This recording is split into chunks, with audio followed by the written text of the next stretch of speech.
السلام علیکم دوستو، کیا وجہ ہے کہ 40 سال سے زیادہ عرصے سے ایران اور امریکہ ایک دوسرے کے دشمن بنے ہوئے ہیں؟ کیا یہ جنگ صرف نیوکلیئر پروگرام کی وجہ سے ہے یا اس کی جڑ 70 سال پرانی سیاست میں چھپی ہوئی ہے؟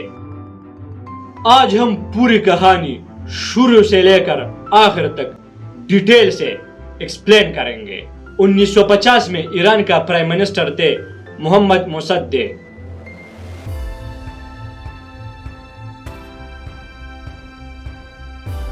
انہوں نے ایران کا آئل برٹش کمپنی سے واپس لے کر نیشنلائز کر دیا۔ After he nationalized Iran's oil. یہ بات برٹش اور امریکہ کو پسند نہیں آئی۔ 1953 میں CIA نے ایک سیکرٹ آپریشن کیا جسے کہا گیا operation Ajax. In 1953, the CIA and Britain's MI6 launched Operation Ajax to overthrow Prime Minister Mohammad Mossadegh. Us operation کے ذریعے مصدق کو ہٹا دیا اور شاہ کو دوبارہ طاقت دیا۔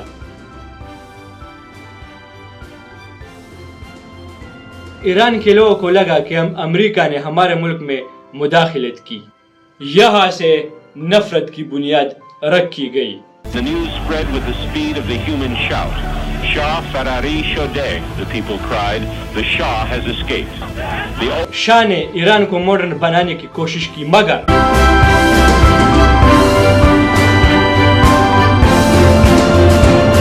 سیاسی آزادی ناکام تھی، مخالفین کو جیل میں ڈالا جا رہا تھا، امریکہ کا اثر بہت زیادہ تھا۔ ایران کے لوگوں کو لگا کہ شاہ امریکہ کا آدمی ہے۔ 1979 میں ایرانین ریولوشن ہوئی۔ Demonstrating in Tehran, shouting death to the Shah, pledge allegiance to the Islamic movement of the Ayatollahs. شاہ ملک چھوڑ کر بھاگ گیا۔ The President and the Shah met for about an hour this morning. The President said the Shah's visit was encouraging and had strengthened the strong ties of friendship between the two countries. اس کے بعد نیا نظام قائم ہوا جس کے رہنمائی کر رہا تھا روح اللہ خمینی۔ نئے حکمران امریکہ کو گریٹ سیٹن کہتے تھے، یعنی شیطان، سب سے بڑا شیطان۔ US ایمبیسی کرائسس، ایران کے اسٹوڈنٹ نے تہران میں امریکن ایمبیسی پر قبضہ کر لیا۔ 52 امریکن لوگوں کو 444 دن تک قید میں رکھا گیا۔ اس واقعے کے بعد دونوں ملکوں کے درمیان سفارتی تعلقات ختم ہو گیا۔ 1980s میں عراق نے ایران پر حملہ کر دیا۔ اس وقت عراق کا لیڈر تھا صدام حسین۔ امریکہ نے عراق کی مدد کی۔ ایران کے ساتھ نزدیکی یہ ثبوت تھا کہ امریکہ ان کے دشمن ہے۔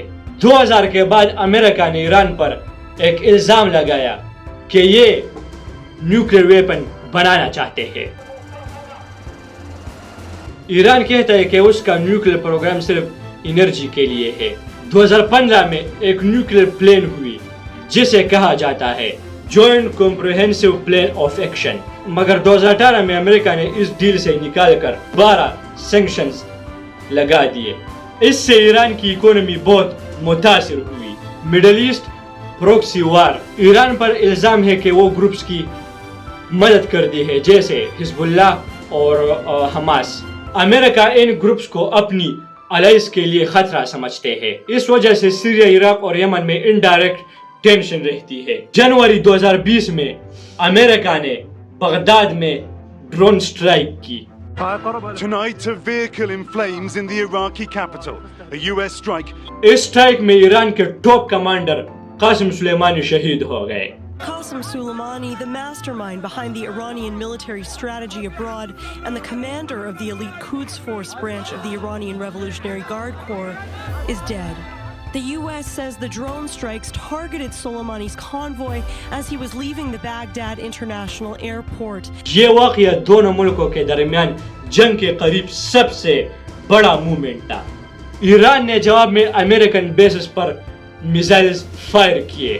Iranian-backed militias have launched over 160 attacks on American targets since October and have kept on attacking American bases in Syria, even after Friday's wave of American retaliatory strikes.